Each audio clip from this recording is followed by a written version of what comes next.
자, 325페이지에 3번의 1세대 1주택에 대한 내용입니다. 3번 내용이 이제 1세대 1주택에 대한 비과세 내용입니다. 자, 그 양가로 1번에 보시면 이제 1세대 1주택 비과세의 정의가 있죠. 자, 양가로 1번에 1세대가 양도일 현재 국내에 1주택을 보유하고 있는 경우로서 해당 주택의 보유기간이 2년 이상인 겁니다. 갈로 안에 비거주자 하는 내용이죠. 그죠? 그거는 무시하셔도 됩니다. 자, 그러면 원칙적으로 1세대 1주택으로서 비과세가 되려면 보유기간이 몇 년입니까? 2년 이상입니다. 그러면 여기 주의하실 거는 보유라는 말과 거주라는 말은 같은 말입니까? 다른 말입니까? 다른 말이죠. 그러면 2년을 보유를 해야 됩니까? 2년을 거주를 해야 됩니까? 2년을 보유를 해야 하는 거죠. 그럼 거주를 안 해도 보유를 할 수도 있죠. 그죠? 그러면 1세대 1주택으로 비과세가 되는 것은 거주가 아니고 보유 기간이 2년 이상입니다. 자, 그런데 거기 세 번째 줄에 관료해 보시면 취득 당시에 조정지역에 있는 주택의 경우에는 해당 주택의 보유기간이 2년 이상이고 갈로 안에 비거주자 그거는 무시하십시오. 2년 이상이고 그리고 보유기간 중에 거주기간이 2년 이상인 것을 말한다라고 되어 있습니다. 그러면 원칙적으로는 1세대 1주택으로서 비과세가 되는 것은 거주기간이 아니고 보유기간이 2년 이상입니다. 근데 조정지역에 있는 주택인 경우에는 보유도 하면서 거주도 해야 된다. 그러면 조정지역이 아닌 경우에는 보유를 2년 하면 되죠. 거주를 안 해도 됩니다. 근데 조정지역인 경우에는 거주도 2년 이상 해야 됩니다. 아시겠죠? 그죠? 자, 그래서 이제 그 밑에 참고하기에 보면 이제 세 가지가 간단하게 요약되어 있습니다. 자, 동그라미 1번에 주택 소유자는 1세대이어야 된다라고 되어 있죠. 그래서 1주택인지 2주택인지의 적용 기준이 개인별 기준이 아니고 세대별 기준입니다. 그래서 1인 1주택이 아니고 1세대 1주택이다 말입니다. 아시겠죠? 그리고 두 번째는 자, 1주택이 어디에 소재해야 됩니까? 국내에 양도 당시에 국내에서 1주택입니다. 그러면 외국에 주택이 있다 하더라도 외국의 주택은 관계가 없다는 거죠. 그죠? 외국에 주택이 있다 하더라도 그건 무시하고 국내에서 1주택일 경우에 비과세됩니다. 그리고 동그라미 3번에 보유기 그게 3년 돼 있죠. 그거 잘못되었습니다. 2년으로 수정하시면 됩니다. 그래서 주택의 보유기간이 몇 년입니까? 2년. 근데 예외적으로 조정지역에서는 보유기간뿐만 아니고 거주기간도 2년 이상이 돼야 됩니다. 자, 그러면 7번 보십시오. 자, 지금 방금 설명드린 내용이 이제 1세대 1주택에 대한 내용입니다. 자, 1세대 1주택이 비과세가 되는데 여기 이제 세 가지의 내용이 있습니다. 첫 번째는 1세대라는 게 있죠. 1세대. 그리고 이제 두 번째는 1주택입니다. 그러면 1주택인지 2주택인지의 기준이 1세대를 기준으로 해서 1주택이죠. 그럼 1세대라는 게 어디까지가 1세대냐? 그죠? 그래서 이제 1세대라는 개념 알아야 됩니다. 그 다음에 1주택일 때 비과세죠. 그리고 이 1주택을 얼마 동안 보유를 해야 됩니까? 보유한 기간이 2년 이상입니다. 그래서 거주는 원칙적으로 관계가 없습니다. 근데 예외적으로 조정지역인 경우에는 보유뿐만 아니고 뭡니까? 거주도 2년 이상을 해야 됩니다. 요게 이제 1세대 1주택 비과세의 기본 내용인데 자, 근데 이제 여기에 몇 가지 예외가 있습니다. 자, 1주택일 때 이때 이제 예외 내용인데 자, 원칙적으로 1주택인 경우에 자, 1주택인 경우에는 과세 대상입니까? 비과세입니까? 비과세죠. 근데 1주택인데 예외적으로 과세되는 그런 경우도 있다는 겁니다. 이 두 가지 경우인데 하나는 이제 미등기일 때 그러면 1세대 1주택이라 하더라도 해당 주택이 미등기입니다. 그러면 비과세가 안 됩니다. 아시겠죠? 그리고 또 하나는 고가주택일 경우에 고가주택은 9억을 초과하는 주택입니다. 그러면 1세대 1주택인데 1세대 1주택인데 양도 금액이 매매 가격이 9억을 초과하는 경우에 그때 이제 그걸 고가주택이랍니다. 근데 고가주택은 1세대 1주택에 해당하더라도 비과세를 적용하지 않습니다. 다만 이제 요거는 9억까지는 비과세 해줍니다. 9억까지는 비과세 해주고 초과 부분에 대해서만 과세 대상으로 합니다. 아시겠죠? 자, 그리고 이제 또 하나는 2주택인 경우입니다. 2주택. 그러면 2주택일 경우에는 둘 중에 하나를 팔면 원칙은 과세 대상이죠. 그죠? 근데 2주택인 경우인데 예외적으로 비과세되는 이런 경우도 있습니다. 그래서 요거는 이제 내용이 좀 복잡한 내용입니다. 아시겠죠? 자, 그리고 1주택을 얼마 동안 보여야 됩니까? 2년 이상, 그죠? 2년 이상 보유를 하든 또는 조정지역에서는 거주도 2년을 해야 됩니다. 근데 여기에도 또 예외가 있다 이 말입니다.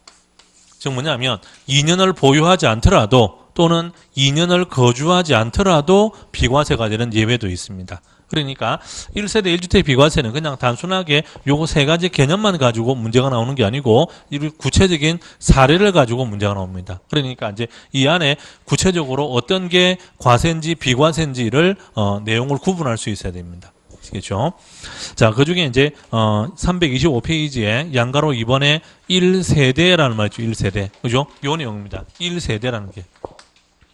자, 그게 1세대라는 말은, 그죠? 1세대라는 것은 거주자 및 그 배우자가 그들과 같은 주소 또는 거소에서 생계를 같이 하는 가족을 말합니다.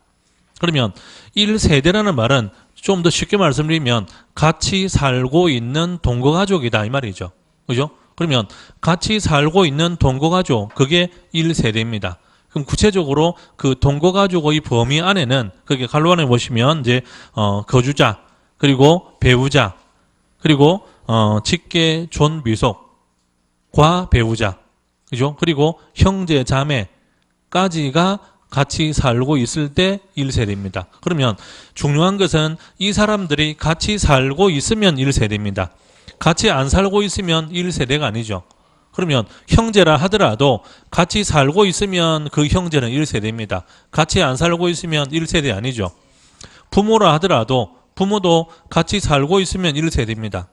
같이 안 살고 있으면 1세대가 아닙니다. 아시겠죠? 근데 배우자는 다릅니다. 배우자는 같이 살고 있든 같이 안 살고 있든 배우자는 항상 1세대에 해당이 됩니다. 그래서 자, 다음 페이지 보십시오.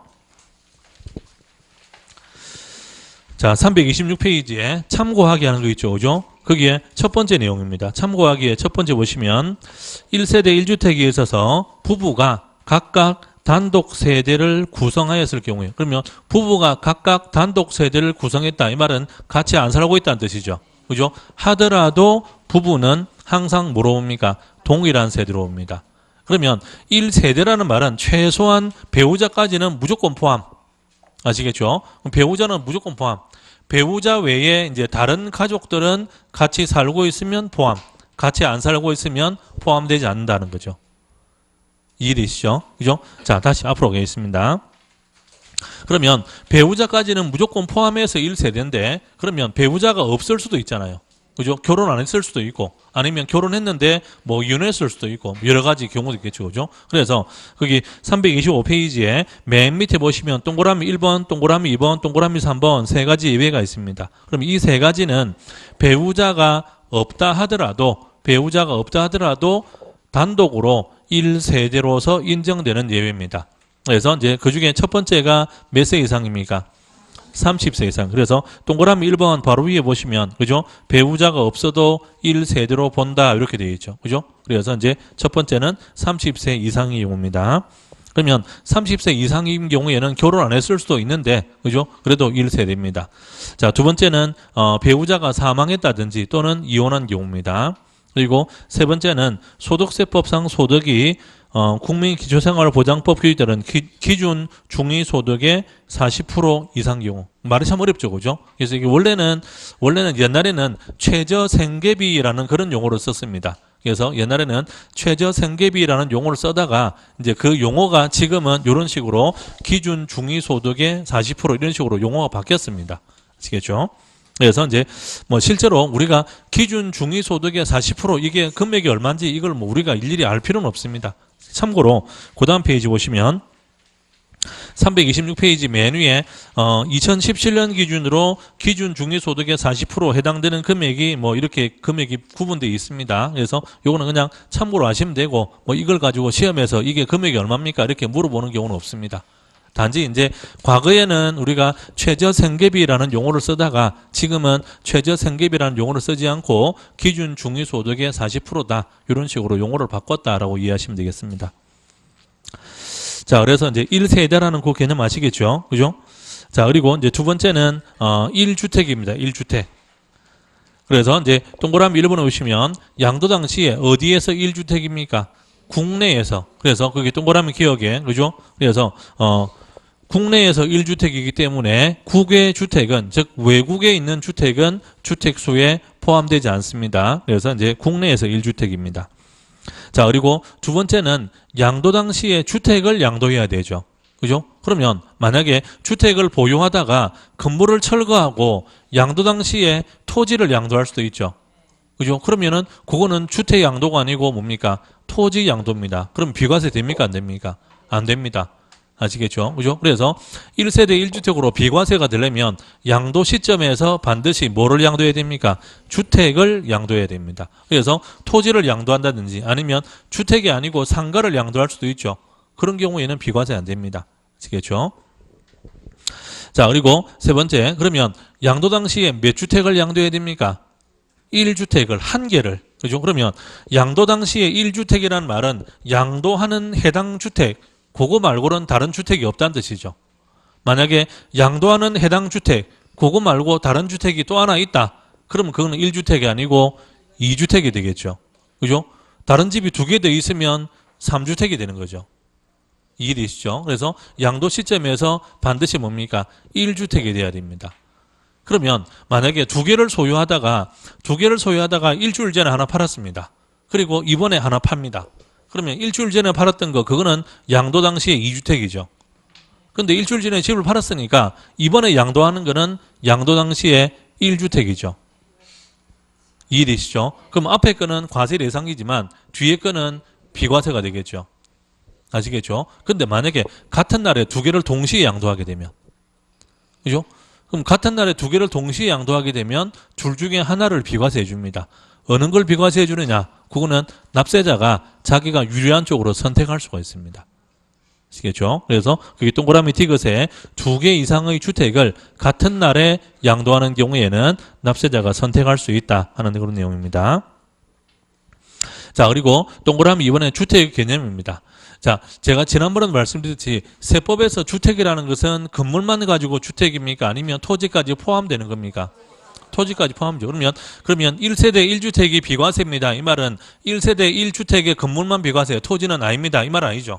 그죠? 1세대 1주택에 해당하는 주택 건물과 그에 딸린 뭡니까? 토지까지를 전부 비과세입니다. 그러면 그 토지 면적은 얼마까지를 인정해 줄 거냐 하는 게 이제 동그라미 2번에서 동그라미 기역입니다. 그래서 동그라미 기역에서 주택의 부속 토지는, 그죠? 부속 토지는 정착 면적의 몇 배입니까? 5배. 도시지역 밖에서는 10배입니다.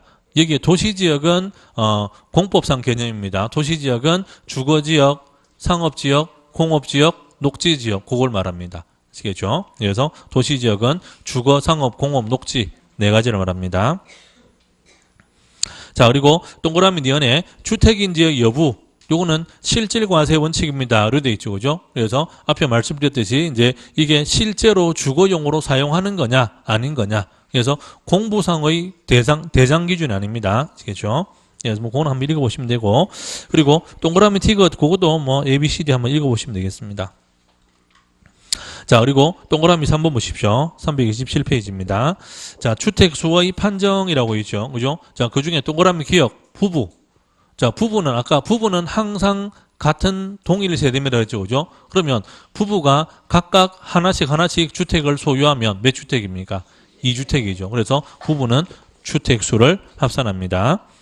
자, 니은의 다가구 주택입니다. 자, 다가구 주택은 한 가구가 독립하여 구분 사용할 수 있도록 구획된 부분, 구획된 부분 각각 하나하나를 한 개의 주택으로 봅니다. 즉 이 말은 호실별로 각각 1주택입니다. 이 말이죠. 아시겠죠? 그죠? 다만 해당 다가구 주택을 구획된 부분별로 양도하지 않고 하나의 매매 단위로 양도하는 경우에는 전체를 하나의 주택으로 본다. 그러면 다가구 주택은 호실별로 각각 주택으로 적용할 수도 있고 또는 전체를 1주택으로 적용할 수도 있다 이 말이죠. 그죠? 그거는 뭐에 따라서 구분되냐면 매도인이 어떤 방식으로 매매를 하느냐에 따라서 구분되는 겁니다. 만약에 다가구 주택을 소유한 소유자가 그 집을 매매하는데 호실별로 구분해가지고 하나씩 팝니다. 그러면 그 호실 하나하나가 한 개의 주택이 되는 겁니다. 근데 그게 아니고 다가구 주택을 전체를 한 개의 단독 주택으로 매매할 수도 있죠. 그러면 그냥 한 개의 단독 주택으로 적용한다는 겁니다. 그럼 일반적으로 봤을 때 호실별로 하나씩 매매하는 거하고 전체를 단독 주택 하나로 매매하는 거하고 어떤 게 유리하겠습니까? 전체를 하나로 매매하는 게 그게 더 유리할 수도 있죠. 그죠? 그래서 이제 어쨌든 세법상 적용은 그렇게 둘 중에 하나입니다. 아시겠죠? 자, 그리고 동그라미 디귿을 보십시오. 공동소유 주택이 있죠. 그 중에 동그라미 A번만 주의하시면 됩니다. 자, 공동소유 주택은 동그라미 A번을 보시면 1주택을 여러 사람이 공동으로 소유하는 경우에는 각각 개개인이 1주택을 소유한 것으로 본다라고 되어 있습니다. 자, 동그라미 A번은 뭐냐면 7번 보십시오. 예를 들어서 자, A주택이 있습니다. 그리고 B주택이 있습니다. 자, A주택은 요거는 갑의 소유입니다. B주택은 공동소유입니다. 공동소유인데 자, 여기 세 사람이 갑이 있고 을이 있고 병이 있습니다. 갑은 지분이 10분의 1입니다. 을은 10분의 5, 병은 10분의 4. 요럴 때 그러면 자, 요런 경우에 갑은 몇 주택이냐 이 말입니다. 갑은 몇 주택입니까? 2주택이죠. 그죠? 여기 10분의 1. 요것도 한 개의 주택이다 이 말입니다. 그러면 갑이 A주택을 양도하면 요거는 과세입니까? 비과세입니까? 과세 대상이죠. 2주택이기 때문에 과세 대상입니다. 근데 실제로 이 갑한테 그죠? 집이 몇 채입니까? 라고 물어보면 집 하나밖에 없습니다.랍니다. 그럼 이거 뭡니까? 라면 우리 집 아닌데요. 이랍니다. 실제로 제가 이런 케이스를 상담을 해보면 100%랍니다. 100%. 이거 우리 집 아닌데요. 랍니다. 자기는 갑은 이걸 한 번도 자기 집으로 생각해 본 적이 없습니다. 왜냐? 그럼 이거 누구 겁니까? 그건 을 건데요. 을 거. 을이 제일 지분이 많으니까 을 건데요. 그건 내 거 아닌데요. 랍니다. 제 말 이해되시죠? 아시겠죠? 그러니까 요거는 이론적으로는 수학적으로는 1과 10분의 1인데 세법상으로는 이거는 2주택입니다. 아시겠죠? 그죠? 그래서 사실은 그 동그라미 A번은 요 개념인데 실제로 이걸 잘 몰라가지고 이거를 그냥 덜컥 팔아쁩니다. 그래서 세금을 몇 천만 원 낸 경우도 있습니다. 요거 10분의 1 때문에. 이 10분의 1 다 합해봐야 몇백만 원 되지 않았는데 이 세금이 몇 천만 원 나온다 이 말입니다. 아시겠죠? 그죠? 자, 그리고 327페이지에 리얼하고 미엄하고 그거는 한번 읽어보시면 되겠습니다. 자, 그리고 328페이지에 동그라미 비읍도 읽어보시면 되고 동그라미 시옷 중요한 내용입니다. 겸용주택. 자, 겸용주택은 일부는 주택이고 일부는 점포 이런 경우죠. 그죠? 그래서 그게 중간에 표를 보십시오. 자, 겸용주택은 주택 면적이 기타 면적보다 더 크면 이때는 전부 주택으로 옵니다. 그럼 전부 주택이라는 말은 전부 비과세라는 뜻입니다. 만약에 이게 겸용주택이 1주택이 아닌 경우에 1주택이 아니고 겸용주택 이거 말고 다른 집이 또 있다. 그럼 이거는 1주택이 아니죠. 그런 경우에는 면적이 더 큰지 작은지를 따지지 않습니다. 그냥 주택 부분하고 기타 부분은 각각 별개입니다. 아시겠죠? 그러면 여기에 겸용주택에서 주택 면적이 크냐 작으냐를 따지는 거는 겸용주택이 1주택일 때 그렇습니다. 왜냐? 과세인지 비과세인지를 구분해야 되기 때문에. 아시겠죠? 그죠? 그래서 겸용주택이 2주택일 경우에는 그 표 내용을 적용하지 않습니다. 아시겠죠? 그래서 겸용주택이 1주택일 때 그럼 1주택이면 주택 부분은 비과세가 될 거 아닙니까? 그럼 어디까지를 비과세로 볼 거냐 이 말입니다. 그래서 주택 면적이 더 크면 전부를 주택으로 봐서 전부 비과세 해주겠다는 뜻입니다. 그런데 주택 면적이 작거나 같은 경우에는 주택 부분만 비과세됩니다. 그리고 기타 부분은 과세 대상이 됩니다. 그래서 이제 겸용주택은 주택 면적이 더 크면 전부 비과세, 주택 면적이 작거나 같으면 주택 면적만 비과세. 그럼 토지 부분은 면적 비율대로 나눠야 됩니다. 아시겠죠? 그래서 이제 겸용주택 요거는 실제로 요걸 가지고 면적을 구분해 보십시오 하는 그런 문제가 나오기도 합니다. 그래서 그건 나중에 문제 풀면서 그건 따로 설명드리겠습니다. 자, 그리고 329페이지 보시면은 동그라미 2형의 고가주택이 있죠. 그죠? 고가주택은 얼마를 초과한 겁니까? 9억 초과. 어느 부분이 과세 대상입니까? 초과 부분에 대해서. 아시겠죠? 그래서 그거는 동그라미 2형은 뭐 그 개념 아시면 되고 나머지 그 설명을 한번 읽어보시면 되겠습니다. 자, 그리고 동그라미 4번에 1주택의 특례라고 되어 있죠. 그죠? 자, 7번 보시면 이제 조금 전에 앞에 설명드린 내용 중에 그죠? 이제 요까지는 설명이 됐네요. 아시겠죠? 그러면 2주택인데 예외적으로 비과세되는 경우 있죠. 그죠? 요게 이제 우리 책에 동그라미 4번에 1주택의 특례라고 설명된 그 내용입니다. 근데 요 부분이 실제로 이 특례 내용이 종류가 한 20가지가 됩니다. 그래서 우리 책에는 그 중에 일부만 나와 있어요. 일부만. 그래서 이제 329페이지에 동그라미 기역부터 해서 어디까지 나오냐면 332페이지에 동그라미 지역까지 나옵니다. 근데 그 중에서 중요한 거 몇 가지만 그것만 시험에서 뭐 나오는 것 그것만 보시면 되고 아주 특수한 예외적인 경우에는 그거는 크게 신경 안 써도 되겠습니다. 자, 일단 그 중에 가장 중요한 거는 동그라미 기역. 동그라미 기역에 일시적으로 2주택이 된 경우 하는 거 있죠. 그죠? 그게 가장 중요한 내용이고 그 다음에 330페이지 보시면 동그라미 니은. 동그라미 니은에 동고목량으로 2주택 된 경우 거기에 본문 내용 중에 보니까 5년 동그라미 니은에서 5년 이내라고 되어 있죠. 그죠? 그거는 이번에 개정됐습니다. 5년이 아니고 10년입니다. 그래서 동그라미 니은, 동그라미 디귿에는 혼인으로 2주택이 있죠. 그죠? 동그라미 디귿에 그거는 5년이 맞습니다. 5년이 맞는데 동그라미 니은에는 동고목량 2주택 그거는 이번에 10년으로 개정됐습니다. 그래서 동그라미 니은에 5년 그거는 10년으로 수정하십시오. 자, 그리고 리얼미엄은 뭐 시험에 나오는 경우는 거의 없고 동그라미 비읍 보십시오. 동그라미 비읍. 동그라미 비읍에 상속받은 주택과 일반 주택 하는 거 있죠. 그죠? 그거는 동그라미 A번. 그거만 보시면 되겠습니다. 그래서 동그라미 비읍에서 동그라미 A번. 나머지는 뭐 크게 신경 안 써도 되겠습니다. 그리고 332페이지에 동그라미 지읒 있죠. 그죠? 장기 임대주택과 거주주택을 소유한 경우. 그래서 제가 방금 번호 불러드린 거 그거 위주로 먼저 보시고 나머지 제가 말씀 안 드린 거 있죠. 그죠? 그거는 나중에 문제 풀다가 필요한 것만 제가 따로 설명드리겠습니다. 시험에 잘 나오지는 않습니다. 나머지 내용들은.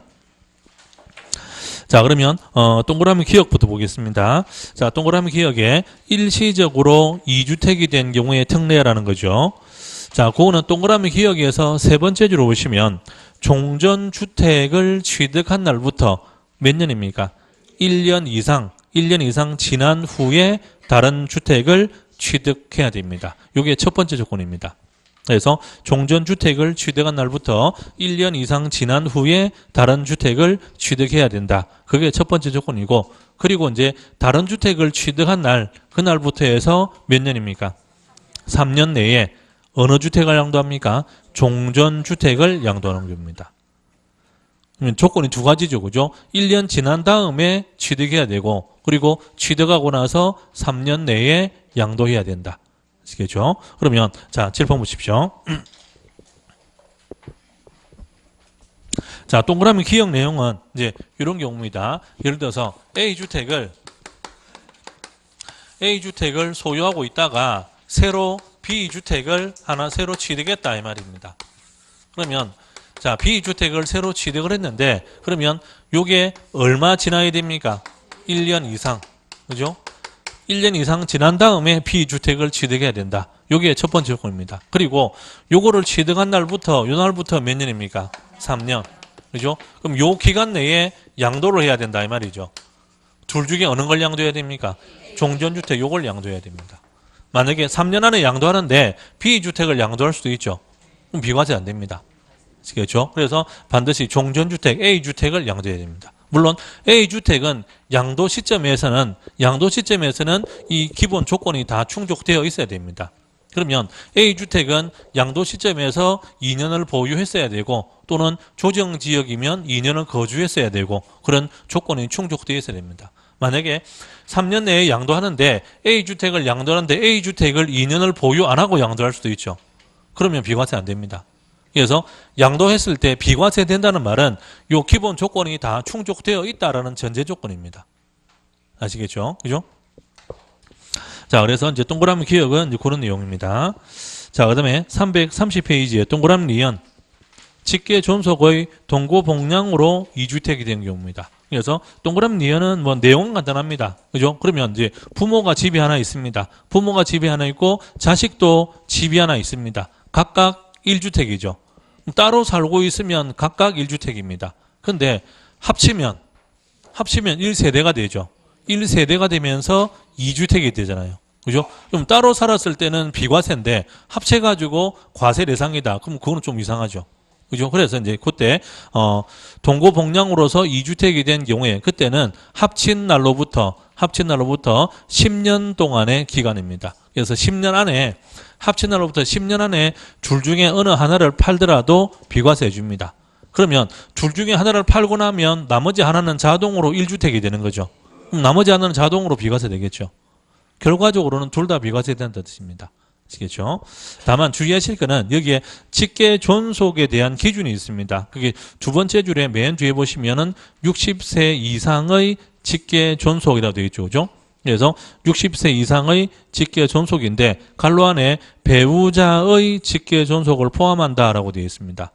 그리고 또 60세는 어느 한 사람이 60세 미만이어도 적용한다라고 되어 있죠. 그죠? 그래서 이제 60세 이상의 직계 존속이라는 뜻입니다. 자, 그리고 동그라미 디귿에 혼인으로 2주택이 된 경우, 즉 결혼해가지고 그러면 결혼하기 전에 각각 집이 하나씩 있는데 결혼해가지고 2주택이 되었다. 그죠? 그래서 그것도 만약에 결혼 안 했으면은 각각 비과세 아닙니까? 그죠? 근데 결혼해가지고 과세 대상이다. 이제 그게 문제가 되니까 요거는 기간을 5년입니다. 5년. 그래서 결혼해가지고 5년 내에 둘 중에 하나를 팔면 비과세 해줍니다. 그럼 남은 하나는 자동으로 1주택 되는 거죠. 이해되시죠? 아시겠죠? 그래서 이제 니은의 동고복량은 몇 년입니까? 10년. 그죠? 결혼은 5년입니다. 자, 그리고 동그라미 비업해 보십시오. 자, A번에 상속받은 주택과 그 밖에 일반 주택을 각각 한 개씩 소유하고 있는 1세대가 어느 주택을 양도할 때입니까? 일반 주택을 양도할 때. 그럼 일반 주택을 양도할 때는 비과세입니다. 그럼 반대로 일반 주택을 양도하는 게 아니고 상속받은 주택을 양도하면 비과세가 안 된다는 거죠. 그죠? 자, 그런데 거기 하나 주의하실 게 있습니다. 책에 지금 설명이 안 되어 있는데, 자, 칠판 보십시오. 자, 이렇게 이제 두 개가 있습니다. 자, A주택은 일반 주택, B주택은 상속 주택입니다. 자, 그러면 지금 책의 내용은 둘 중에서 일반 주택을 양도할 때 이때 비과세입니다. 이 말이죠. 그죠? 근데 만약에 이걸 아니고, 그죠? 요걸 양도하면 요거는 과세 대상이 되겠죠. 요거 양도할 때 여기에 주택이 있으니까. 그죠? 근데 이제 일반 주택을 양도할 때 요때는 요거는 주택이 없는 걸로 인정해 준다 이 말입니다. 그래서 이제 요거는 없는 걸로 보고 요거 한 개만 가지고 비과세 해주겠다 이 말입니다. 물론 요거는 2년을 보유해야 되겠죠. 아시겠죠? 그러면 A주택을 양도하고 난 다음에 그 다음에 B주택을 양도하면 B주택은 1주택이니까 요것도 비과세 되겠죠. 그러면 둘 다 비과세 될 수 있습니다. 근데 순서가 반대로 되면 요거를 먼저 양도하면 요거는 과세 대상이 되겠죠. 이거 팔고 난 다음에 이거 양도하면 이건 비과세 될 수 있죠. 이해되시죠? 아시겠죠? 자, 그런데 이제 여기 순서가 있습니다. 뭐냐면 B주택을 상속을 받을 때 A주택을 먼저 소유하고 있어야 됩니다. 여기에 비과세 되려면. 그럼 순서는 A주택을 일반 주택을 먼저 취득하고 소유하고 있는 상태에서 B주택을 상속으로 취득했다라는 뜻입니다. 그래야만 A주택, 일반 주택이 비과세됩니다. 만약에 반대로 자, 상속주택을 먼저 상속을 받아서 요거를 먼저 소유하고 있습니다. 그리고 그 뒤에 A주택을 일반 주택을 매매로 취득할 수 있죠. 그리고 A주택을 2년을 보유한 다음에 A주택을 양도할 수도 있잖아요. 그러면 A주택은 2년을 보유한 다음에 양도하더라도 이거를 먼저 취득했기 때문에 요거는 비과세가 안 됩니다.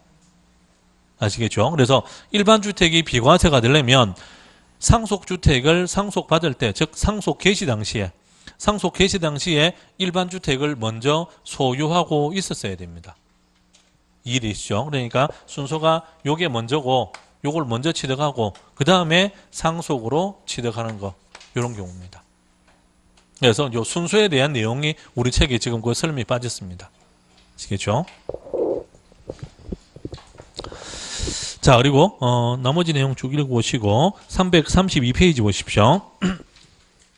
자, 332페이지에 동그라미 지읒입니다. 장기 임대주택과 거주주택을 소유한 경우에 1주택 특례라고 하는데, 자, 동그라미 지읒은 주택 임대 사업자에 대한 내용입니다.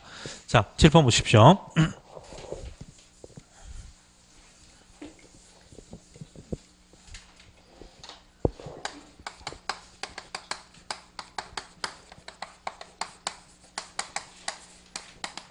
자, 주택임대사업자는 이 사람은 집을 여러 채를 가지고 뭘 합니까? 임대사업을 합니다. 그죠? 그러면 이 임대사업자가 소유한 주택은 크게는 두 종류가 되겠죠. 하나는 뭡니까? 임대사업용 주택. 그죠? 요게 여러 개 있겠죠.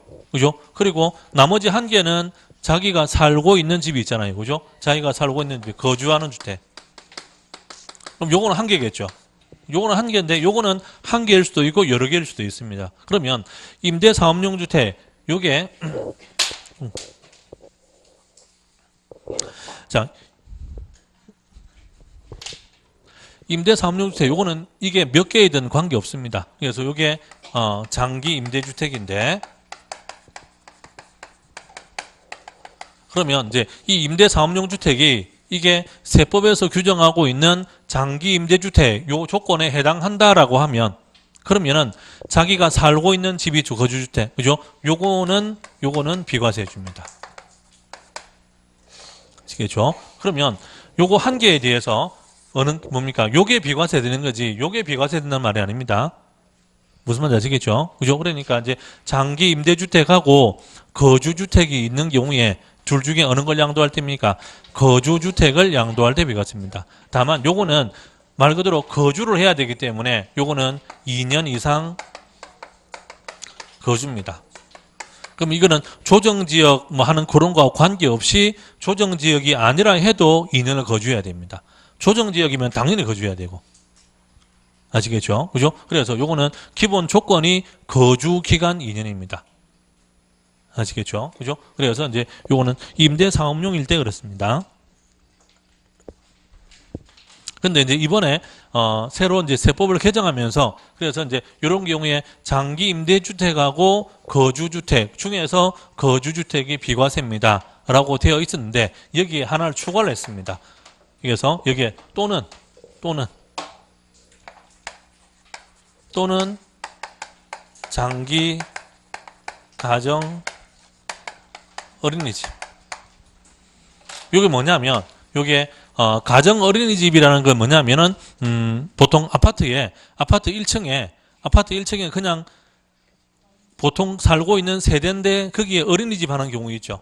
그죠? 따로 어린이집을 따로 운영하는 게 아니고 그냥 1층에서 어린이집 하는 게 있잖아요. 그죠? 그런 게 요겁니다. 그러면 그 어린이집 그것도 주택에 포함되는 겁니다. 아시겠죠? 근데 그런 어린이집이 하나 있고 그리고 자기가 따로 살고 있는 집이 하나 있다라고 하면 요거 한 개에 대해서 똑같이 비과세 줍니다. 아시겠죠? 그죠? 그래서 원래는 장기 임대주택과 거주주택 이렇게 규정되어 있다가 이번에 세법 개정하면서 요거 또는 요거 이렇게 요게 하나 추가됐습니다. 아시겠죠?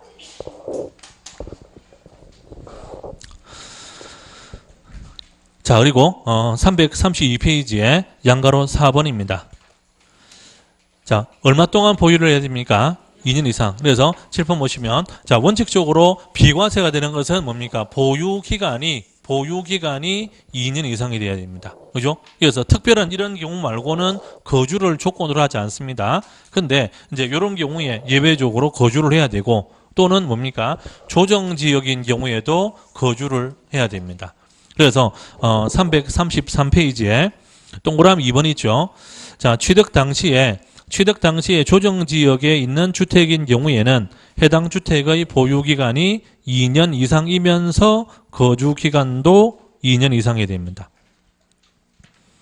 그래서 그 밑에 조정지역에서 표가 있죠. 그죠? 그거는 따로 암기할 필요는 없을 것 같은데 다른 걸 봐도 부산은 알고 있어야 안 되겠습니까? 그죠? 서울은 전부 다 포함됩니다. 서울은 전부 조정지역이고 부산은 7개 구만 조정지역입니다. 그래서 이제 해운대, 연제, 동래, 남구, 부산, 진구, 수영구, 기장구도 있는데 여기에 서면 기준으로 기장까지 동부산 쪽이 있죠, 그죠? 그쪽이 조정지역입니다. 반대로 이제 명지, 강서구 이쪽은 조정지역이 아닙니다.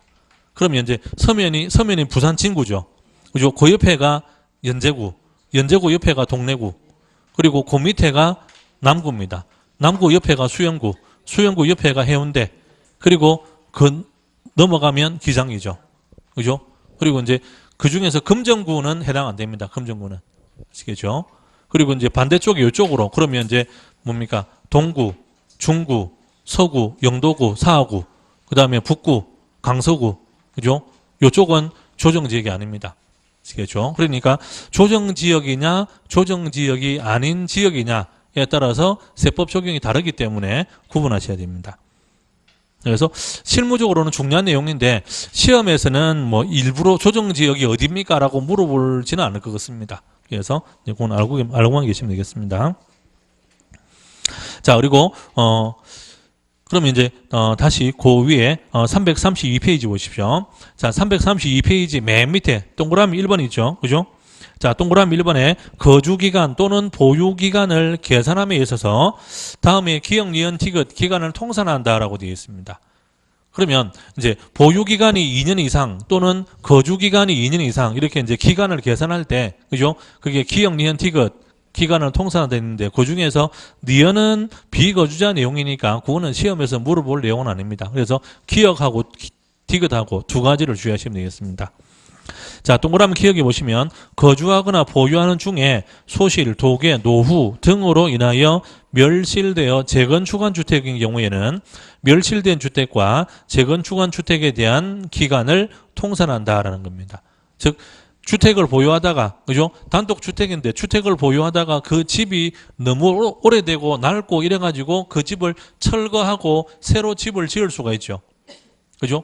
그러면 새로 집을 지으면 그게 우리가 표현은 재건축이라고 표현합니다. 하지만 법적으로는 그거는 신축입니다. 신축. 아시겠죠? 그죠? 그러면 문제는 뭐냐면 그렇게 새로 지은 그 집을 새로 짓고 나서 2년을 보유하지 않은 상태에서 그 집을 팔 수도 있잖아요. 그죠? 그러면 양도하는 그 주택은 보유 기간을 계산할 때, 그죠? 새로 집을 지은 그 이후의 기간만 계산할 거냐, 아니면 그 전에 보유했던 기간은 어떻게 할 거냐, 그죠? 그래서 그걸 다 인정해 준다라는 뜻입니다. 아시겠죠? 그래서 이제 멸실된 주택과 재건축한 주택의 보유 기간을 거주 기간 인정해 줍니다. 자, 그리고 동그라미 티귿을 보십시오. 상속받은 주택으로서 상속인과 피상속인이 상속 개시 당시에 동일 세대인 경우에는 상속 개시 전에 상속인, 피상속인이 동일 세대로서 거주기간, 보유기간 통산한다. 자, 동그라미 티귿은 뭐냐면 조금 전에 요거와 다릅니다. 지워버렸는데 조금 전에 그거는 일반 주택을 양도할 때 비과세죠. 근데 요거는 뭡니까? 상속받은 그 집을 양도하는 겁니다. 근데 상속받은 그 집이 하나밖에 없다는 말입니다. 아시겠죠? 그죠? 그러면 상속받은 집을 양도하는데 상속받은 그 집 하나만 있을 때 그때 보유기간을 어떻게 계산할 거냐?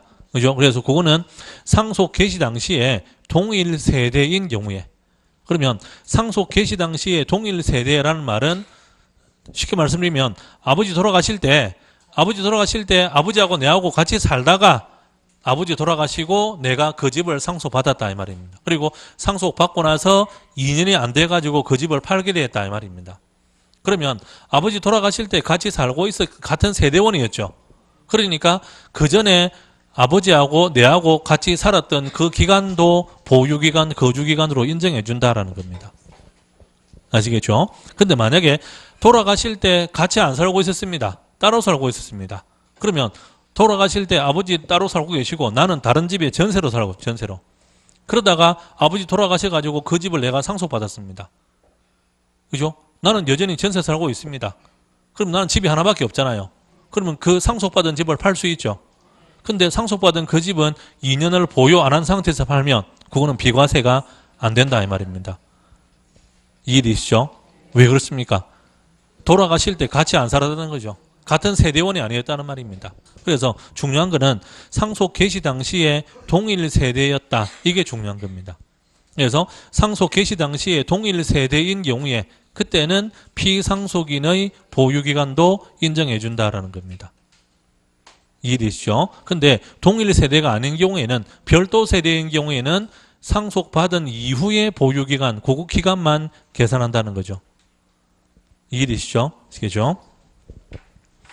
자, 그런데 표 밑에 보십시오. 동그라미 3번입니다. 자, 동그라미 3번은 이제 이런 경우에는 보유기간, 거주기간 제한을 받지 않는다라고 되어 있습니다. 그러면 동그라미 3번에서 기억 니은 나오는데 이제 그거는 보유기간이 2년 미만이라 하더라도 또는 거주기간이 2년 미만이라 하더라도 비과세 됩니다라는 그런 경우입니다. 그래서 자, 그 중에 첫 번째가 건설 임대주택입니다. 그래서 동그라미 기억은 두 번째 줄에 맨 뒤에 보시면은 건설 임대주택의 언제부터입니까? 임차일부터. 그럼 임차일부터 이 말은 보유한 날이 아니잖아요. 그죠? 그래서 임차일부터 언제까지입니까? 양도일까지. 그래서 건설 임대주택의 임차일부터 양도일까지 그 기간 중에 세대 전원이 뭐 하는 기간입니까? 거주한 기간. 거주한 기간이 5년 이상이다. 그러면 동그라미 기억은 건설 임대주택에서 임차일부터 양도일까지 거주한 기간이 5년 이상이면 보유한 기간이 2년이 안 되더라도 비과세 해줍니다라는 뜻입니다. 예, 저건 이제 건설 임대주택에만 해당되는 특수상 규정입니다. 자, 건설 임대주택은 뭐 쉽게 말씀드리면 임대 아파트라고 생각하시면 되겠습니다. 자, 보통은 이제 임대 아파트 같은 경우에 임대 아파트는 이제 크게 두 가지가 있습니다. 여기 이제 임대 분양이 있고 일반 분양이 있죠. 그러면 입주를 하는 건 언제 입주합니까? 요때 입주합니다. 그죠? 근데 이때 입주하지만 이때 취득한 건 아니죠. 언제 취득합니까? 요때 취득합니다. 그럼 이거는 임차죠, 임차. 요게 임차 1.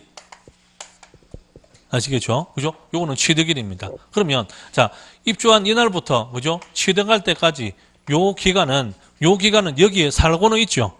그죠? 거주는 하고 있습니다. 그런데 보유를 한 거는 아니죠. 그러면 원칙적으로 비과세가 적용되려면 이 기간은 아무 관계없는 기간입니다.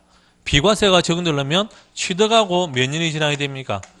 2년 이상이 지나요. 그죠? 근데 이제 이런 임대주택은 취득하기 이전에 이미 거주를 하고 있었기 때문에 그래서 임대주택은 보유를 2년 안 했더라도 거주한 기간, 요 기간을 인정해 주는 게 오히려 더 좋지 않겠나 이 말입니다. 그래서 언제부터입니까? 임차일부터 언제까지? 양도일까지. 아시겠죠? 그래서 임차일부터 양도일까지 이 기간 중에 거주한 기간이 몇 년입니까? 5년 이상입니다. 그러면 보유한 기간, 그죠? 이 기간이 2년이 안 되더라도 요게 2년이 안 되더라도 비과세 해주겠다 이 말입니다. 결국 이 말은 뭐냐면 분양을 받는 거죠. 일반 분양을 받는 이 시점이 굉장히 중요한 겁니다. 그러면 일반 분양을 받는 이 분양받는 시점이 이미 5년을 거주하고 난 다음에 분양을 받을 수가 있잖아요. 그러면 이미 5년을 거주한 상태에서 일반 분양을 받으면 그러면 일반 분양을 받고 나서 바로 팔아도 비과세가 된다는 거죠.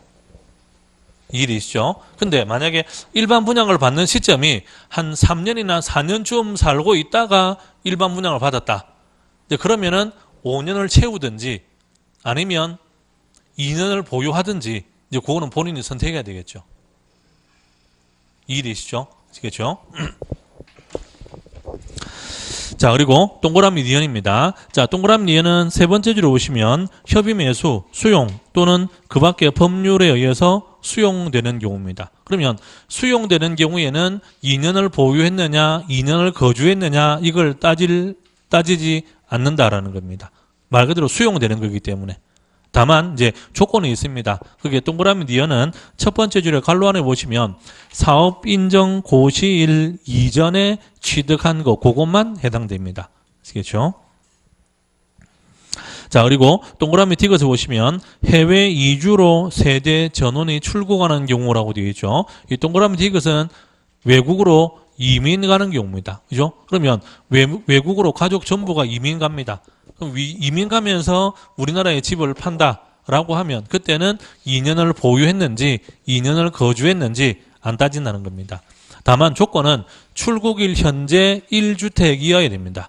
출국일 현재 1주택이고 그리고 출국일 기준으로 2년 내에 양도를 해야 됩니다. 그래서 출국일 현재 1주택이고 출국일로부터 2년 내에 양도해야 됩니다. 자, 그리고 334페이지에 동그라미 리얼입니다. 1년 이상 계속하여 국외 거래를 필요로 하는 취약이나 근무상 형편으로 세대 전원이 출국하는 경우 이 동그라미 리얼은 외국으로 이민 가는 게 아니고 외국으로 이사 가는 경우죠. 그죠? 뭐 때문에 이사 갑니까? 직장 때문에. 그러면 직장에서 외국으로 발령 나가지고 그죠? 가족들 다 외국으로 이사 가는 그런 경우입니다. 아시겠죠? 가서 1년 이상 살아야 된다 이 말이죠. 그죠? 그러면 그런 경우에 만약에 이제 그런 경우로서 국내 주택을 양도한다라고 하면 그러면 조금 전에 이민 가는 거와 마찬가지로 보유기간, 거주기간 관계없이 비과세 줍니다.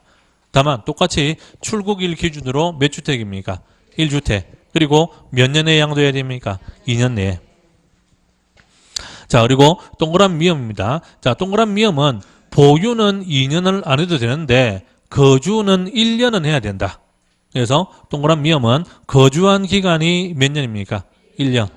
그래서 거주한 기간이 1년 이상일 때 취약이나 근무상 형편, 질병 유양 등 부득이한 사유로서 양도할 때입니다. 이 동그라미 미음은 직장 때문에 이사 갈 때입니다. 그러면 만약에 직장 때문에 외국으로 이사 간다. 그러면 그거는 동그라미 리얼이 되겠죠. 근데 직장 때문에 국내의 다른 지역으로 이사 갈 수도 있잖아요. 그죠? 그러면 동그라미 미음이 됩니다. 그러면 직장 때문에 국내의 다른 지역으로 이사를 간다. 그럴 경우에는 2년을 보유하지 않더라도 1년 이상 거주를 했으면 됩니다. 이해되시죠? 그래서 이제 그렇게 5가지 예외가 있습니다. 자, 그리고 동그라미 4번입니다.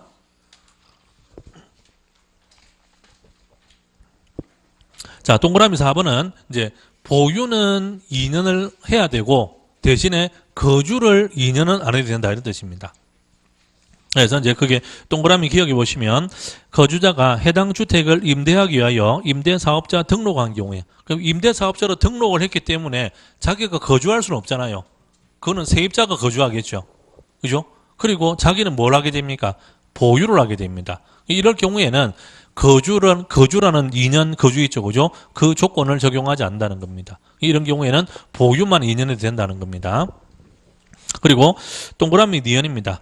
자, 동그라미 니은은 이제 조정지역의 주택인데, 자, 조정지역의 주택인데, 조정지역으로 지정되고 난 다음에 취득하는 경우에, 그죠? 그때 거주를 2년 해야 되죠. 근데 세법상으로 취득이라는 말은 계약할 때가 취득입니까? 잔금 지급할 때가 취득입니까? 잔금, 그러면 계약할 때는 조정지역이 아니었다 이 말입니다. 그죠? 그럼 예를 들어서 아까 그죠? 부산에 이제 조정지역이 지정됐는데 부산에 조정지역이 지정된 게 2017년 작년 8월 2일입니다.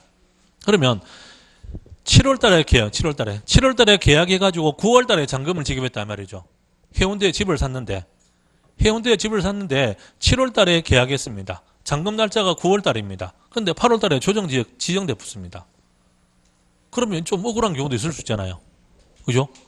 그래서 이제 그런 경우, 그래서 이제 거기에 동그라미 니은입니다. 근데 그거는, 단, 계약 당시에 무주택인 경우에, 아시겠죠? 그래서 계약 당시에 무주택인 경우에는 조정지역으로 지정되고 난 다음에 잔금을 지급했다, 취득했다 하면은 그때는 거주기간 2년이라는 조건을 적용하지 않습니다.